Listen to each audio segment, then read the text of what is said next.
Pad imuniteta i pojavu gljivičnih bolesti imamo ne samo kod paradajza, one su tipične za krastavac, tikvice, tikve, tada se kod njih javlja osim plamenjače i pepelnice. U pitanju je pad imuniteta i na koji način ćemo hraniti te biljke kako bismo podigli njihov imunitet i koju kombinaciju biljaka ćemo napraviti, objasnit ću vam u ovom videu. Iako biološki tretirano tlo nema neke nedostatke po pitanju hraniva, jod je nešto što često nedostaje našim biljkama u ishrani, tada su biljke slabijeg imuniteta i često zaostaju u rastu. Jod u hemijskom obliku je zabranjeno dodavati tlu i ishrani biljaka zato što je jako dezinfekciono sredstvo. Ono što možete da uradite jeste da napravite pravu kombinaciju za ishranu paradajza koja u sebi sadrži biljku koja je bogata jodom. Prepoznaj resurse jer to je osnov tvog bogatstva i put ka tvojoj nezavisnosti. Peršun, začinska biljka u bašti koja je osnovni izvor joda što za vaš organizam, to i za vaše biljke. Ovu biljku, pored gorušice, koristite kao element za nadoknadu joda u tekućem biljnom đubrivu, koji ja zovem imunološkim eliksirom, koji neće podići imunitet samo paradajza, već svih ostalih biljaka koje su osetljive na razvoj gljivičnih bolesti. Dakle, jod, peršun. Druga biljka koju ću upotrebiti je gavez. Ja sam u bašti umnožila jako mnogo gaveza zato što su izvor kalijuma i imaju idealnu količinu kalijuma za razvoj plodova, dakle za plodonošenje. Treća biljka koju ću upotrebiti je borač, boražina, lekovita biljka koja se koristi u ishrani. U ovom slučaju će hraniti naše biljke zato što će nadoknaditi kalcijum. U ovom slučaju borač je izvor kalcijuma. Za ovu kombinaciju, kombinacija koju zovem imunološkim eliksirom, ja ću upotrebiti i maslačak. Maslačak je u ovom slučaju izvor bakra.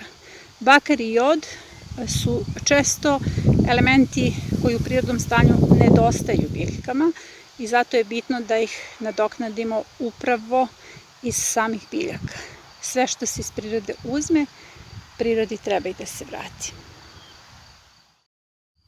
U bašti imam ogromne grmove hrena, zato što su njihovi listovi vrlo korisni u integralnoj zaštiti, jer su repelenti za većinu insekata, naročito zlatice.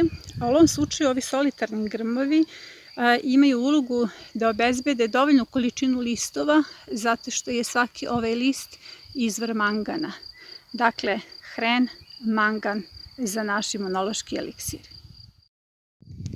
Na mojim modelima je spanać uveliko procvetao i jedan deo biljaka, odnosno tačno 5, ću ostaviti kao semenske biljke, a ostatak ulazi u pripremu tekućeg biljnih đubriva, odnosno upravo ovog imunološkog eliksira, jer spanać je izvor kalijuma. Za razliku od gaveza, spanać ima i određenu količinu fosfora. I konačno slezovke kao izvor fosfora. Fosfor je u ovoj imunološkoj kombinaciji neophodan zbog toga što bez fosfora dolazi do potpunog kolapsa u razvoju biljaka. Sada smo napravili fantastičnu kombinaciju i sad ću vam pokazati kako ćete pripremiti tekuće biljno đubrivo. Sada kad ste sve ove biljke usitnili i stavili u kantu, ja sam stavila nešto više od 1/3 kante. Sada je potrebno da napunite ovu kantu vodom do vrha, u pitanju je kanta od 10 litara. Nakon fermentacije od 10 dana, ovo je đubrivo spremno za upotrebu i razblaženje koje ćete raditi pre zalivanja vaših biljaka jeste 1:10 sa vodom. Odmah ovim tekućim đubrivom zalivate tikvice, tikve, krastavce i paradajz.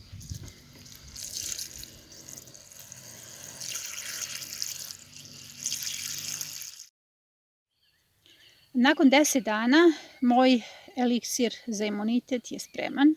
Ja ću prvo da nađubrim krastavce. Ovo đubrivo se aplicira na 2 nedelje, ali ako prvi put aplicirate đubrivo vašim biljkama, morate da upratite njihovu reakciju. Dakle, prvo aplicirajte na nekoliko biljaka, a tek onda na ostale. Sačekajte nekih 15 minuta da biljke pokažu reakciju.